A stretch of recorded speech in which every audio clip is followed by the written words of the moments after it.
Ọmọ wa ni wá o, ọmọ wa ni wá o, ọmọ Èkìtì ọmọ wa ni wá o. On Thursday, September 7, 2023, His Royal Majesty Oba Dr. Joseph Adewole arrived Detroit, and the board of directors and executive of Yoruba American Community were on ground to receive the king at the airport. Ọkọ̀ bàálù kábíyèsí gúnlẹ̀ ní ìlú Detroit ní ọjọ́ keje tí í ṣejọ́ Àlàmísì Ọ̀wẹ̀wẹ̀ ọdún yìí. Gbogbo àwọn àgbààgbà ẹgbẹ́ ní Yoruba American Community ni wọ́n wà ní pápá òfurufú láti pàdé kábíyèsí. Ìṣẹ̀dálẹ̀ ilé bàbá wa máa ní. Ǹjẹ́ ọ̀yẹ́dùn máa rọ̀gùn? Ǹjẹ́ ọ̀yẹ́dùn máa rọ̀ sá? Àwa lọmọ bá rí iná lọmọ oníyòyìn ọmọ àsọyẹ kó tó ṣòro. Èkìtì ò ní fẹ́ràn ọkà bí yan láéláé. Bí a bá mọ̀ bí ń tí bí òde kúrò lọ ẹja lọ́rẹ̀ fèkìtì jẹ́ ńlé bàbá tó bí àlọ́mọ. Àwa lọmọ àṣàpátá dówó, ọmọ àṣàpátá dọ́là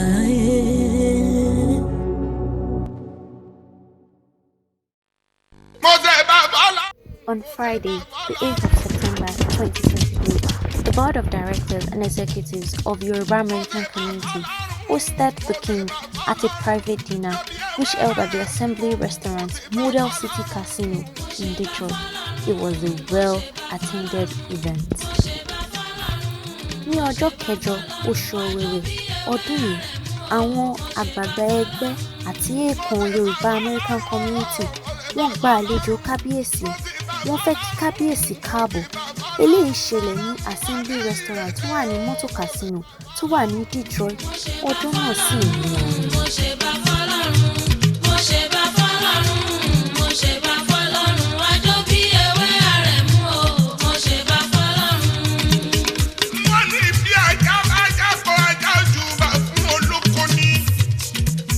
Àwọn àgbẹ̀rò kó wá sí júbà fẹ́ pẹ̀. Àgbàdì ojú bá fi pẹ̀ ṣe ní ọ̀pá bẹ́ẹ̀ lójú kálẹ̀ tó lẹ̀. Lónìí mo rí ìbà fọ́lọ́run ọba. Ọba ṣẹ̀dá ayé, ọba ṣẹ̀dá ọ̀run. Ọlọ́run aláwùrà bí ṣe bí wọ́n lọ ṣẹ̀dá mi. Dákun mọ́ padà lẹ́yìn mi. Ìlàyé aláwùrà bí dákun mọ́ padà lẹ́yìn mi. Ọlọ́run ọba ọ̀wọ́ lọ fún mi lójú. Lọ ní kí n máa fi rí. Ọfún mi létí pé kí n máa fi gbọ́. Ọfún mi lẹ́nu pé kí n máa fi sọ̀rọ̀. Yóò bí ewé ọ̀rẹ́ mú ọdún wá ní kí n máa fẹnu ọ̀hún náà kọrin èmi ààrẹ fún babaláńsí àgbà. Gbogbo ọmọ Odùduwà pátápátá, gbogbo ọmọ Yorùbá.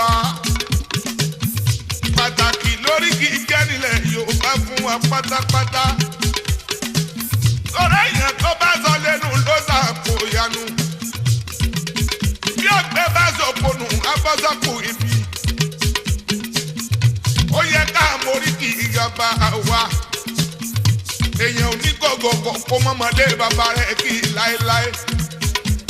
Ṣé bẹ́ẹ̀ ni màdé bàbá mi ìlọ́ràn fún mi bí màá mọ̀ kó èèkọ́lá. Èmi ọmọ akókun àkótó ìlàlàdé wa ń kówó ra dé rí.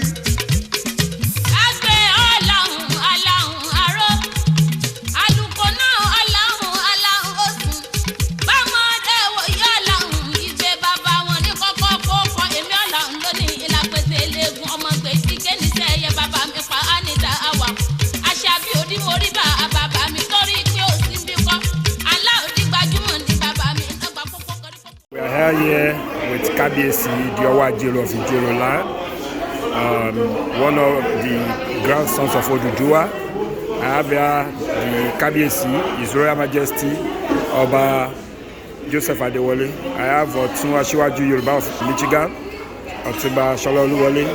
I have His Excellency Ayoda Siver. I have the Asiwaju of Yoruba, High Chief Ayodele Aliowe. Next to Kabiyesi is the Erelu Global, Erelu Lola Oluwole, and next to her is the one Dikin Omoyele, and then next to Dikin is Mr. Arojojoye. Let's see you. And next to Mr. Arojojoye is Baba Dr. Adewole. Next to Baba is our one and only professor, erudite professor of computer science, University of Michigan, Dearborn campus, and there's nobody that will see that will know he's not a real professor. There are some people parading themselves as professors, but he's a real professor, a professor indeed. Next to professor is our own PRO, the public relations, the one that handles all the public affairs of the community, Prince Honorable Akiyode.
On Saturday, September 9th, His Royal Majesty Oba Dr. Joseph Adewole, the Ajero of Ijero Kingdom, visited the Troy Institute of Art, and he had the opportunity to as well visit the museum, where he saw some cultural artifacts. He was received by the leadership of the museum, headed by Dr. Nek Kompompo, who is the head of the African Oceanic and Indigenous American Cultural Institute of Art. Ní ọdún àbámẹ́ta ọjọ́ kẹsàn-án oṣù Sẹ̀tẹ́mbà, Kábíyèsí ṣe àbẹ̀wò sí the Troy Institute of Art àti museum, níbi tí wọ́n ti rí oríṣiríṣi àwọn nǹkan ìṣẹ̀dáyé nínú museum yìí. Àwọn tí ó gbà wọ́n lálejò ní Dr. Nek Kompompo, àwọn tí ó jẹ́ olùdarí African Oceanic and Indigenous American Department ní museum. Ẹ jẹ́ kí mi dandan máa bá lábẹ́. Ọmọ tí mo lọ́sàn wẹ́rẹ́ kẹ́tọ́ lọ́sàn wẹ́rẹ́ ọ̀nà mẹ́ta ọ̀tọ̀ọ̀tọ̀ kúkú lomi ọ̀hún ṣàǹdé jọ́sí. Àkọ́kọ́ ló lọ yọ nílùú Ọ̀ṣun létí Ẹdẹ, ìyẹn ní tẹ́lẹ̀ ròdù ọmọ Àjípé.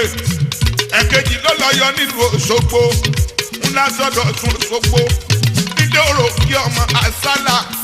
Tarúgbó tí mà jẹ sí àjọsùn lè mọ̀ lóṣogbo ni. Àṣejìrẹ́ lomi ọ̀hún gbéjà náà jọ́sí. Ọmọ onífẹ̀ àbúrẹ́ ọmọ mápá owó rẹ̀ mọ́. Ọmọ fìtílà ṣẹ́kẹ́tẹ́. Eléyìí ti bẹ̀ lọ́dún bẹ̀ jọ́sí. Iná ní kú bẹ̀ tọ̀ sọ́tò fi bẹ̀ bàbá wọn ti gbé kàwé ẹ̀yọ àfúntẹ́lẹ̀ ọmọ aṣọ orí kẹyọ. Èrè kárẹ̀ lèmi o. Èrè kárẹ̀ lèmi o. Ọjọ́ ọjà ìfẹ́ èrè. James Banner. He just turned 94 years. So still alive. He's still alive. Wow. He's now living in London. But he is an unusual figure in African photography because most of our photographers are now being discovered after they've passed on. And then they are celebrated posthumously. He moved back and forth to London and back. And so he also was able to connect the continental African community with the diaspora in ways that no other African photographer has done. And he's also able to tell a done in South Africa. So he actually represented, both the Accra and London culture. Please, you're welcome to come.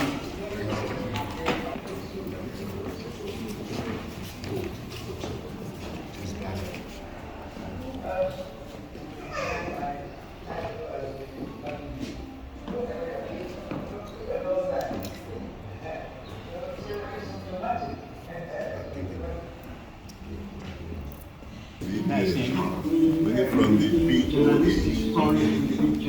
change the politicians, change the people who made the news. There's a picture of Kwame Nkrumah, leader of government business in Ghana, Roy Ankra, Rebecca, Roy's wife, and me, sitting on the edge of the sofa. It was about 1961 when Roy Ankra won the British Empire boxing title. That was a nice time for the news, especially those who were expecting the change. So we can go through the exhibition now.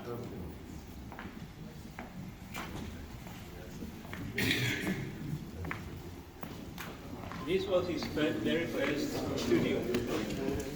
He set up this studio in 1953. And you can tell that if you've been to Accra, you know the lighthouse, which is close to the beach. It is an iconic architectural feature. And Banos, Africans who were living in 1950s, and you can see from the cast in the background that this was a place that was still very connected with the rest of the world. It was modernized, and there was motorbikes, remnants of them are there. The studio is still there, but it's now become part of somebody's residence. Yeah, because where I have the question, because we are talking about how we Africans, we are very, very bad at preservation. Yes. And you believe that a few weeks ago, we were in Philadelphia for the convention, and they took calls about a story whereby Philadelphia is being like the former capital of the United States of America, because they preserve everything. We have to learn to do that. Not at all. Cameras that they use. They use this in the studio. And then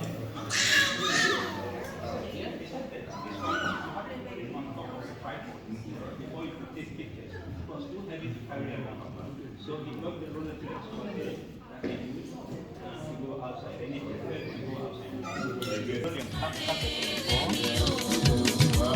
Ẹsẹ̀ mo dúpẹ́ o, bí n bá kò nífẹ̀ẹ́ àbúrẹ́ lọ́wọ́ máa bá owó rẹ̀ mọ ìgbéga ní ẹrù jẹjẹ. Mo lè lọ mẹ́sàn-án ní máa mú ní onífẹ̀ẹ́ wù mí. Káfárí apá kan kádápá kan sí. Kí ni àwọn wù yìí nífẹ̀ẹ́ bàbá mi? Ìkúnlẹ̀ rúkúlù. Kí ni àwọn wù yìí nífẹ̀ẹ́ bàbá mi? Ìyẹn funfun nẹ́nẹ́. Ìwù yìí nífẹ̀ẹ́ bàbá mi. Aṣọ funfun nẹ́nẹ́. Ìwù yìí nífẹ̀ẹ́ bàbá mi. Sẹ́sẹ́ fún. Ìwù yìí nífẹ̀ẹ́ bàbá mi. Èèpà òòṣà. Kí ni àwọn wù yìí nífẹ̀ẹ́ bàbá mi? Òjì ọwọ́ sẹ́gi. Ìwù yìí nífẹ̀ẹ́ bàbá mi. deals with the transition from colonial rule to independence in Ghana.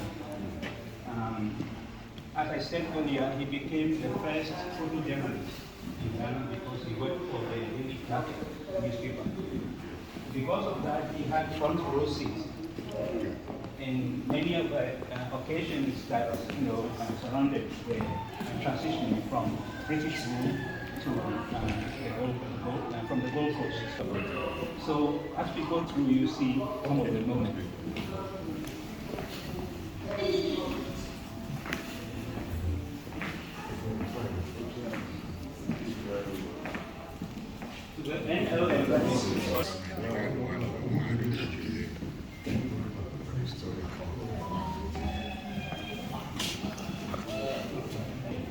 Very intimate, sitting down. I mean, nobody has seen a photograph of him like this.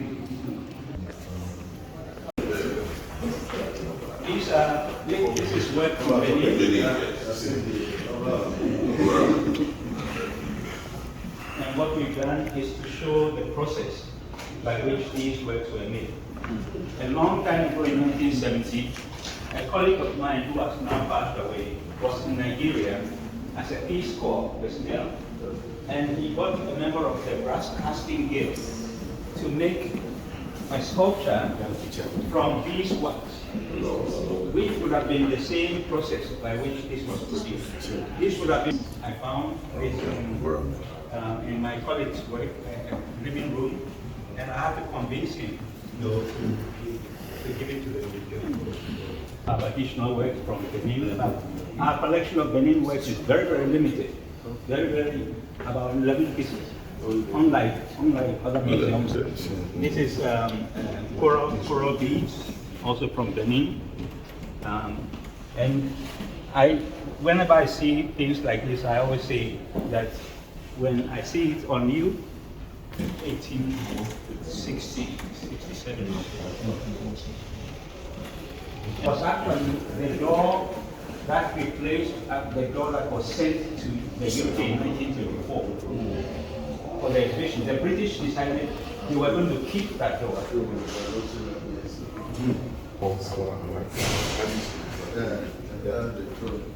Oh, okay. There will be special occasions. This for ceremony and Special occasions. special Okay, right. Sila Abad.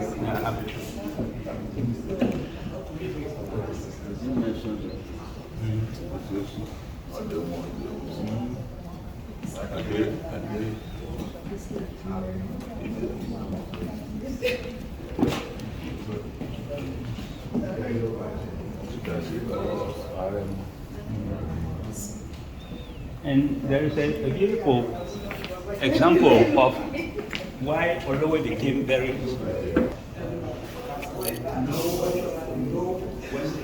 I don't think that's ever been repeated.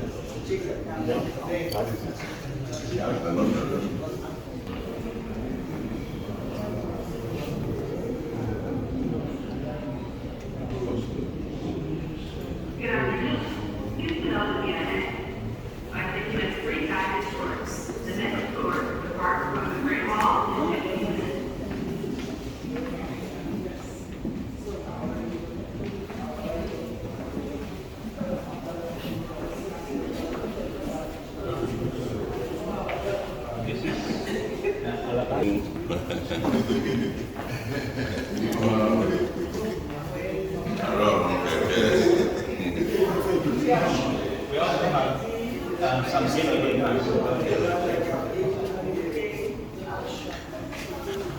This is when I came to this museum, I saw these 7 pillars against the wall. The wall was white.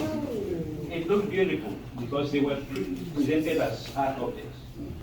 But I looked at them and realized that all of them had these dots, the polka dots on them. And because I was familiar with the art associated with Shango, I knew that the dots represented from Germany. And you can see, this is the first one, and we have 7 of the posts here. And the divineness stuff, yes. We'll call this already. And this is Ifa.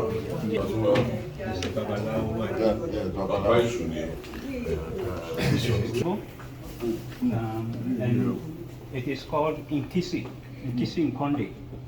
Inkisi Nkonde, and the Congo people originally, they created power bundle. They put elements from the herbal world, from the river, from the animal, and they brought them all together And then they took grave dirt from the graveyard, which represents ancestors. When they put them all together, they said it represents power. And then they created the sculpture, and then they put the power inside the belly of the figure. The figure is supposed to help in disputes, resolving disputes, because two parties can come in front of the sculpture and agree that they've resolved the issue, and then they shake hands, they fire a gun. If one party decides to go against it, the force in it will come after it. So the nails, the forehead of the ancestors. But it was influenced by European carpentry. You can see how they use carpentry, the chisel, to carve, and then they got it in the right angles. Stages of life, from the birth of children, childhood, and then puberty or coming of age. This is for young women in Sierra Leone, among the Mende people. In Mende culture is the only culture in the whole of Africa where women commission masks and wear them to perform. In Africa, they don't have too many objects, but beadwork is very important to them. And this is for a married couple, and it shows the importance of beads. Then you come to death. This is from Ghana. This is a coffin. Wow. Coffin? Yes. That's right. You just put it right, perfectly. So we brought the artist here, and he carved it right. When he came, all we offered him was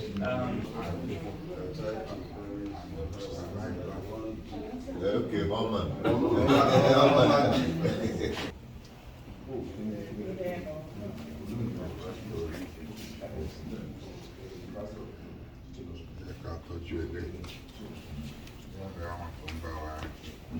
In Ethiopia is very, very solid and very strong. And it goes back all the way to the 3rd century AD. And so you have this wonderful manuscript that replaces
àdábàálẹ̀ ọmọ àkọ́bá òde àtàndá ojúpọ́n kòkó má fọ́ òrẹ́ ní bàjá ọmọ ògiri kọ̀rọ̀kọ̀rọ̀ àgbàrá òjò tí gbàdéjà tí gbòde bá bẹ̀rẹ̀ ní ọwọ́ ẹni. àtàndá àbí ọ̀yọ́ ọmọ máa bí ọdún tó bímọ mẹ́ta ọ̀hún ti ìjọba àti ọba ládìgbòlú ọba adéyẹmí ọba àtàndá lóbi kẹta bàbá tó bí láìwọlá àtàndá tó jọba tí gbogbo yọ̀ǹdùn yóò gbà.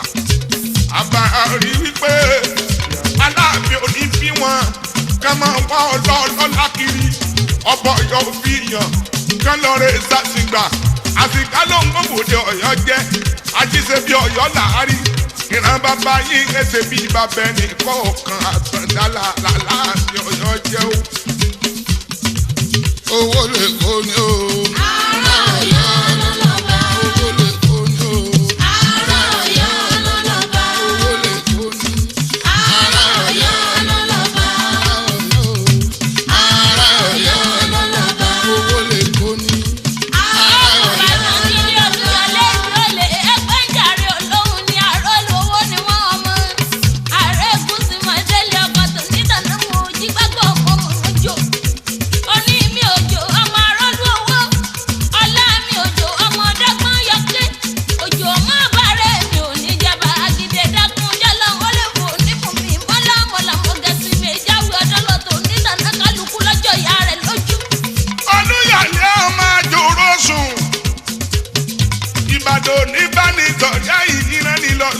Ìjàgbóró ní ìjà gbogbo Ìbàdàn àwọn ọmọ agbọ́sásámọ̀ sáṣẹ́ ẹ̀túndé ọmọ agbọ́yàyà mọ́mọ́yà òkè gúlùtù ìgbọ́dá bíbọ̀ sábàrí ipò sùúrù tí bàbá yìí ti fò lókun olókun òní kéré ọ̀sábàrí ọmọ agbọ́yàyà mọ́mọ́yà òkè gúlùtù ìgbọ́dá bíbọ̀ sábàrí ipò sùúrù tí bàbá yìí ti fò lókun olókun òní kéré ọ̀sábàrí ọ̀kọ̀jà níjọba ní ọjà ìjájọ ránṣẹ́ tó sábàrí níjọba ní kiri ẹ̀jájọ ránṣẹ́ pológun àgbò dúdú ní bàbá wa fi bọ̀ sábàrí ewúrẹ́ dúdú bàbá wa fi pológun màrímà kọ́gun Ìbàdàn ìlú Òjó ìlú Àjàyí ìlú Kíkúnlé ìlú Ògúnmọ́lá olódò.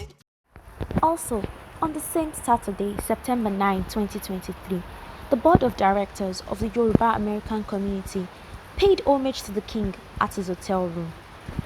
Ní ọjọ́ Sátidé bákan náà, ọjọ́ 9 oṣù September, àwọn olùdarí ẹgbẹ́ Yoruba American Community bẹ̀ kábíyèsí wò láti júbà fún wọn gẹ́gẹ́ bí àṣà yìí. ìlú Ògúnmọ́lá olódò òkè ìlójú ogun ọ̀pọ̀kẹ́ bẹ̀rẹ̀ bí ìjà àgbàlá Ògúnmọ́lá jòkó bá bẹ́ẹ̀ lómi lọ àgbàlá Ògúnmọ́lá jòkó. ẹgbẹ́ wa bí ẹgbẹ́ wa bí.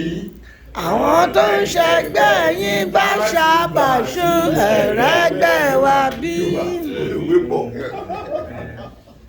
Ọlọ́wọ́ Ọlọ́run ẹgbẹ́ mi wà tí wọ́n ní ọdún méjì wọ́n ti túká gbogbo àwọn tí ẹ̀rí àti ó-lé-lógún ọdún náà ti jọ ń bàbọ̀ tí Ọlọ́run dẹ̀ sì ń ṣọ́ wọn tí Ọlọ́run lò ẹgbẹ́ agbègbè ilẹ̀ tí àwọn yòókù náà tí wọ́n fi lọ sí ọ̀kan náà bá rò tí àwọn yòókù ò bá gbà wọlé Olúwa kọ́ máa èèyàn mẹ́ta ò lè dúró méjì so mo fẹ́ fi àsìkò yìí fi tọ̀wọ̀tọ̀wọ̀ pé Excellency wa Ayoda Siver, founding president Yoruba American Community.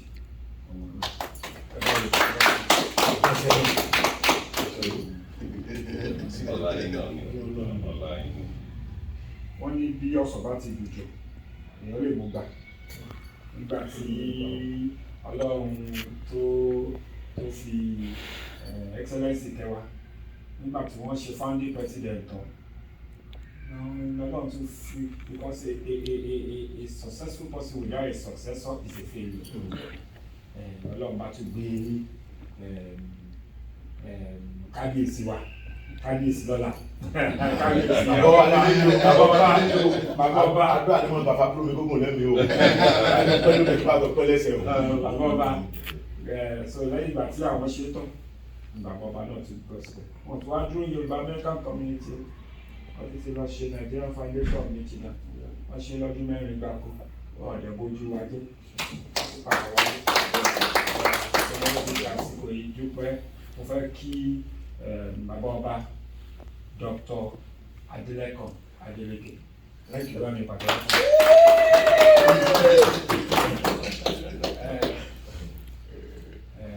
àwọn kan ọmọ olóyè bíi mẹ́ta ní kábíyèsí mo kábíyèsí bọ́ọ̀lù nítorí pé bí àwọn bàbá wa méjèèjì àwọn yẹn wọ́n máa ń jáde wọ́n dẹ̀ máa ń wà aráàlú dáadáa ṣùgbọ́n bàbá wa bọ́ ṣe ń ṣojú lé lọ́ ṣojú bí. international. so gbogbo gba tí wọ́n sí lé wọ́n ti lọ́ ṣojú lé. olùdé ìlú ambassador. mo ṣe ń bọ̀ náà lórí ẹ̀. so bàbá wa he is the chairman board of directors Yoruba American Community. Community leader. Kabatori tá bá gbé láti Áfíríkà tá gbé lọ Nàìjíríà tá gbé lọ Yorùbá àbọ̀ Ògùn sí náà lè máa bá lọ. So àwọn ní chairman board. Àwọn náà sì ni àwọn láṣojú ọba lọ sí ní pé àwọn àbúrò wọn kan wà láǹsì. Kábíyèsí sọ̀rọ̀ gbogbo ètò yẹn ó sì máa ṣe dáadáa bó ṣe yẹ kó ṣe. sọ fún olùgbé kábíyèsí bọ́ọ̀lù. sáà ní ṣòro aṣojú wọn ti ń challenge yín. gbogbo ètò yẹn sì jẹ wọn ní ká ṣe bó ṣe lè bá ṣe ní kó ṣe kó lè rí bó ṣe yẹ kó rí ṣùgbọ́n bó ṣe bẹ aṣojú wọn ṣojú so àwọn aláàjì Ògúnlẹ́yẹ olóyè aṣojú ọba Ògúnlẹ́yẹ. bàbá Ògún. aṣojú ọba aṣojú wa international. bá ṣe wá ń dúró kí àwọn yòókù dé ìkan lára àwọn executive nítorí gbogbo bí gbogbo àwọn ibi tá à ń lọ ẹlòmíì sáré lọ bí iṣẹ́ ẹlòmíì ṣe kọ́lọ̀ yóò wá lù náà ṣùgbọ́n mo ní public relations officer wa bí tí mo mọ̀ yí pé ó ń ṣe gudugudu méje ó ń ṣe yàyà mẹ́fà bá ṣe ń ṣe iná ṣáà ti rí wípé most of the program gbogbo program tá a lọ náà lájọ ń lọ and he's a busy man ṣùgbọ́n ó fàsìkò yìí lẹ̀ iṣẹ́ fi wọ́n wá ní ọmọ ìpínṣẹ́ ìlú yìí náà ó ṣe kó bóyá wọ́n ń sanwó fún wa ń bẹ̀ ìfẹ́ ìlú lá ní òye so ó fẹ́ kí díákónì wa tó tí wọ́n náà tó wá jọmọ ọba láti Igbó Táyé àbí Ìgbójàyè ní ọ̀nà Òkè Ògùn lókè Ògùn náà. So Prince Ọláwọlé Akíọdé.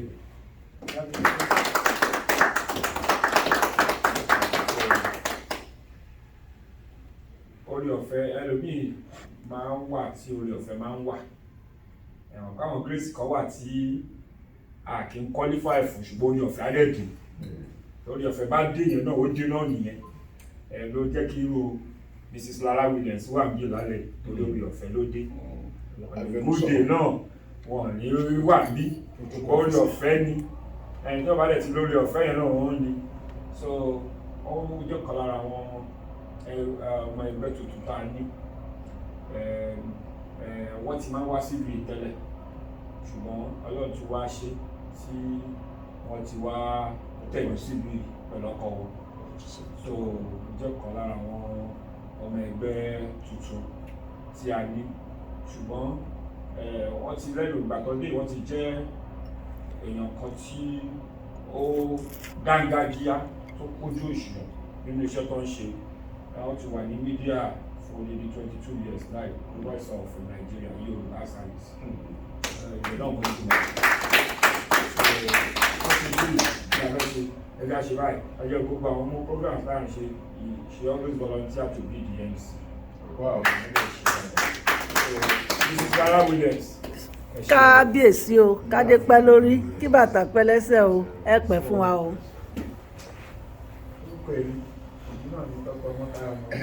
ọmọ bàbá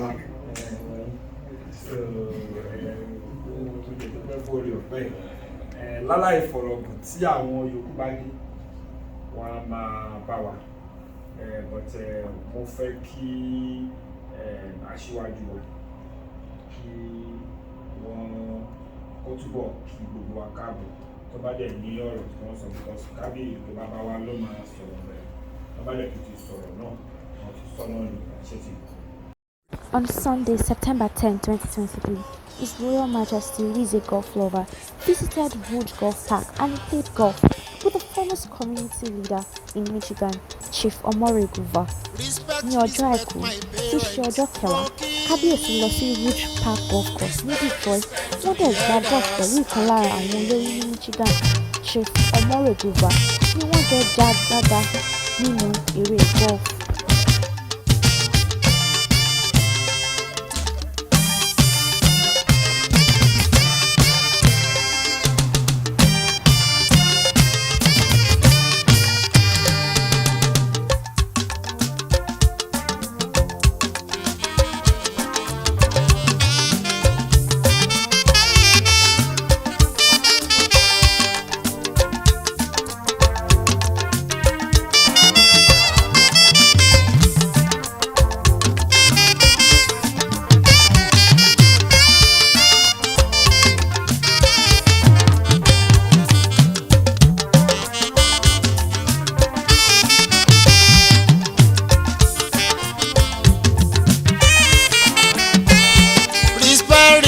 To the parents, mo kí yín. Respect to the elders, a kí yín.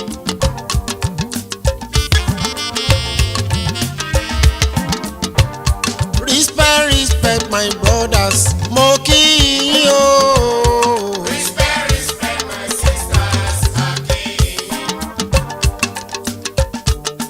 Àwa la lórin, àwa la níjó, àwa la nílù.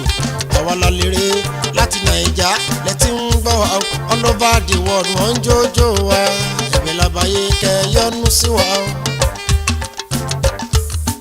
ẹ̀bẹ̀ labayé kẹ́ yọ́nú sí wa respect my parents mo kí yín o. Respect to the elders, a kí yín.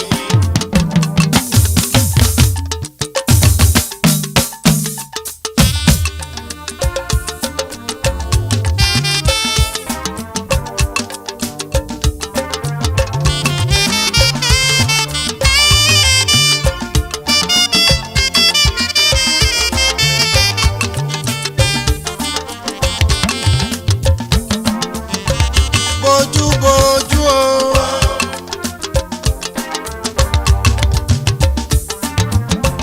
Bójú o. Òṣùpá ń bọ̀ o. Ṣé kí n ṣí ẹni tó lóró bá mú o. Apájẹ́.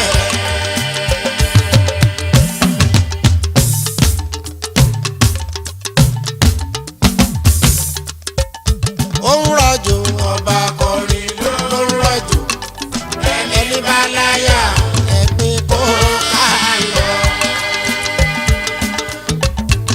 Torójú àgbà mi ládé olóbèlè òbèlè ọlọ́mọge tó ń sá fúnjó ó yá bọ́ sí gbangba kójó fújì ó dàmọ́ wálé ló ń bọ̀.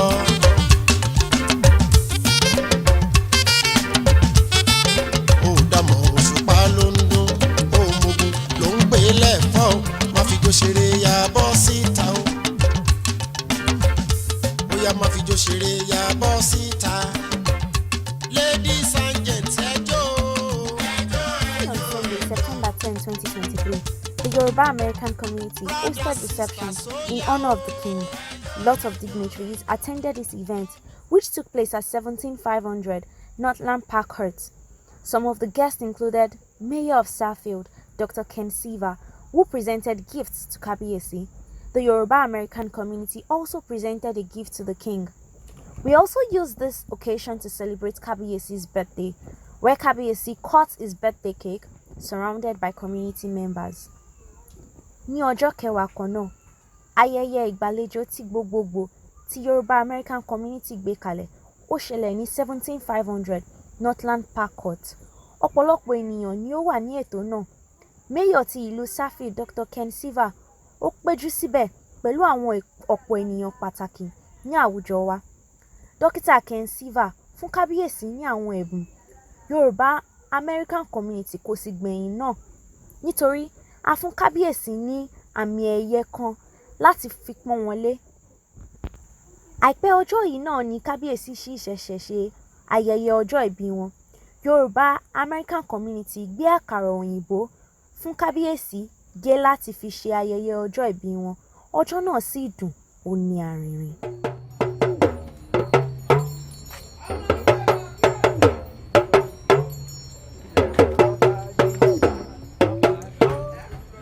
Kábíyèsí ọwọ́ àjẹrò ọ̀kí ọ̀sán. Wọ́n mọ́rin balẹ̀ mọ́mọ́ ọkùnrin balẹ̀ o. Ọkọ̀ ojú sí ni ó dàbí àṣẹ̀ṣẹ̀ yóò rìnrìn. Ọmọ kan yìí sí ni ó dàbí òrùrù dẹ̀ o. Àlọ́ ìsọ̀dè o. Kábíyèsí o. Àlọ́ ìsọ̀dè o. Ọba ń kí ọ. Àríyé. Àmẹ́lọ́ ìsọ̀dè o. Àríyé. Àlọ́ ìsọ̀dè. Àríyé lárídé. Àlọ́ ìsọ̀dè o. Àríyé lárídé o. Àmọ́lọ́ ìsọ̀dè o. Ilé ń fọ́ bàgbé ọba o. Ọba lẹ́sẹ̀ ọba. Ilé ń fọ́ bàgbé o. Ọba lẹ́sẹ̀ ọba. Ọba tó dádé owó. Ọba o, ọba láṣẹ ọba. Ọba tó tàpá ìlẹ̀kẹ̀. Ọba o, ọba láṣẹ ọba. Ilé ń fọ́ bàgbé o. Ọba o, ọba láṣẹ ọba. Ilé ń fọ́ bàgbé o. Ọba o, ọba láṣẹ ọba. Ọba o, ọba ọmọ pa ilé ń fọ́ bàgbé o. Ọba tó dádé owó. Ọba o, ọba lẹ́sẹ̀ ọba. Ọba tó wẹ̀ wòye. Ọba o,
láàrin wa ẹ ṣeun gan àdúgbò lọ́wọ́ yín kábíyèsí ti wà láàrin wa o kábíyèsí ti wà láàrin wa o ẹ jẹ́ ká dìde ká kí kábíyèsí pé bàbá wa wà á pẹ́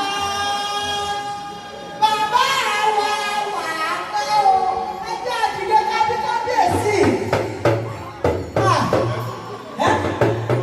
Please let us stand up for just to honor our father.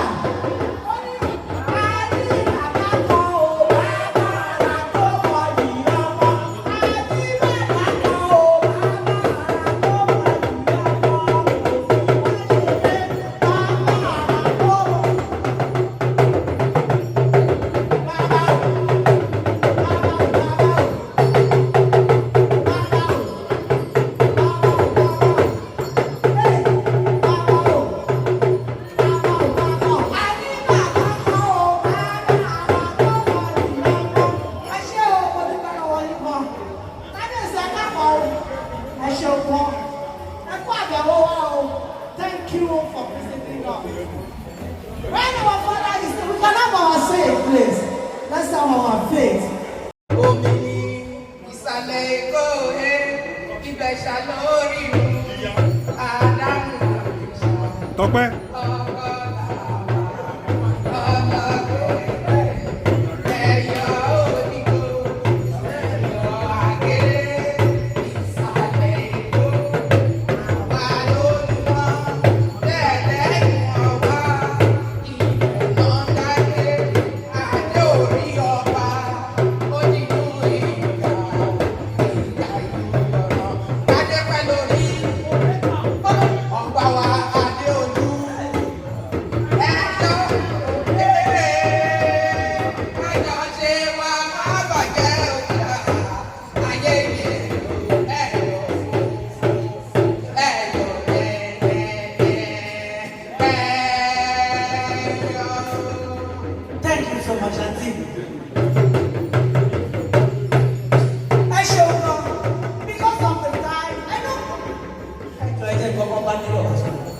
Mayor, I know you have a lot of things to say today. Maybe you are seeing Yoruba celebrating like this for the first time. I know you have it, but I want to hand over the mic to the president of Yoruba American Community. He is the one to invite you for your speech. A round of applause for Mayor.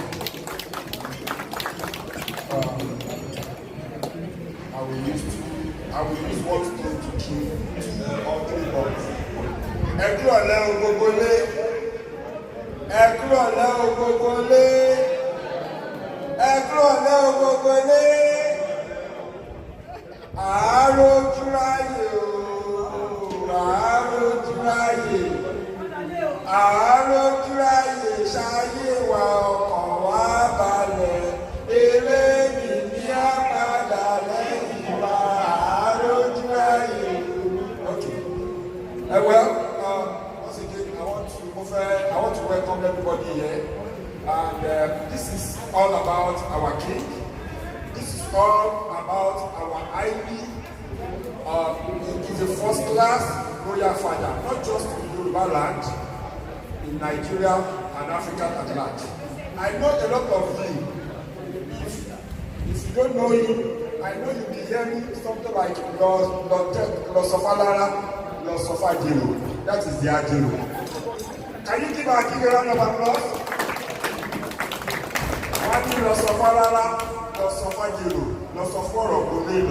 Which means the Ojujuwa, the progenitor of the Yorubas, had one son. And that one son gave birth to 7 children.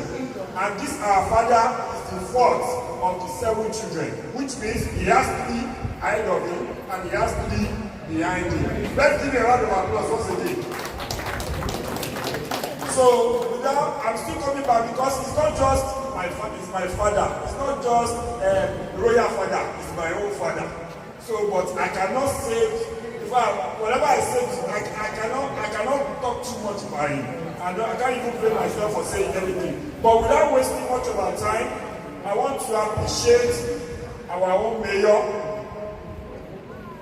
an educationist, a technocrat, and he's on his 2nd term as mayor of the city of Southfield. And you know, in in the last 20 years we've been meeting in this city. And you know this city has witnessed a lot of advancement, a lot of development. And I want to thank our mayor. And I told him when I was talking to him the other time, I said, we might just put you there like, maybe you might spend 20 years there. If you want to retire for a while, we might give you like 20 years. Is that okay?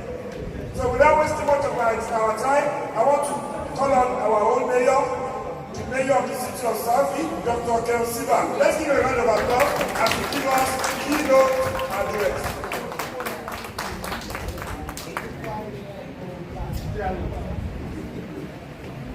Good evening. I wish I had the energy that the madam behind me has on a Sunday night. It is a pleasure to be here. For me, it's not every day I get to be the king. So, Your Majesty, welcome to Southfield.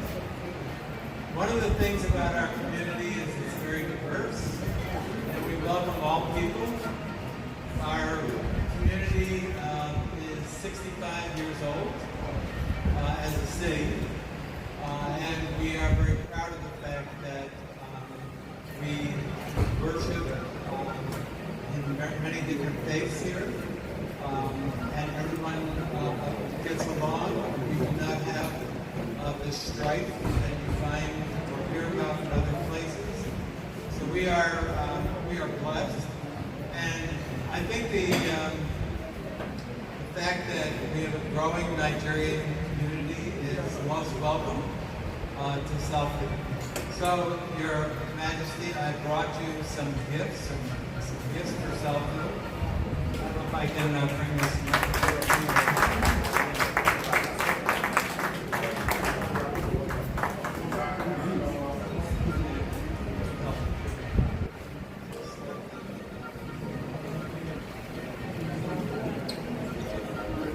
So first of all, we have a welcome to Southfield letter. Very glad to have you here. Secondly, I want to give you, so you can read up on Southfield. Here's a complete guide to our city. It's a book I have to write, so that's for you.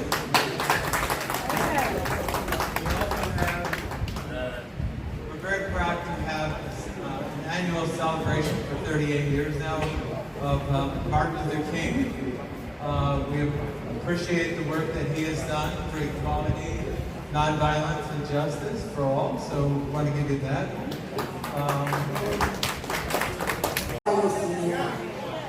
Let's count it. Y, A, C. Happy birthday to you. Happy birthday to you. Happy birthday to you. Happy birthday to you. May the good Lord bless you. May the good Lord bless you. May the good Lord bless you. May the good Lord bless you. All the boss yesterday. Whatever any man thinks he can do without a good wife, it may be very hard for that man to achieve anything. Madam Morisola Omoyele, thank you. Mrs. Adewole, thank you. Mrs. Jasliva, thank you. Aṣíwájú Erelu, thank you. We give glory to God for everything that God has done in Yoruba American Community. God bless you all. Please give us music.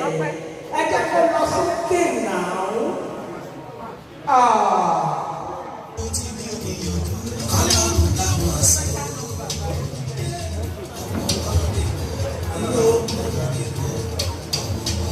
Amen.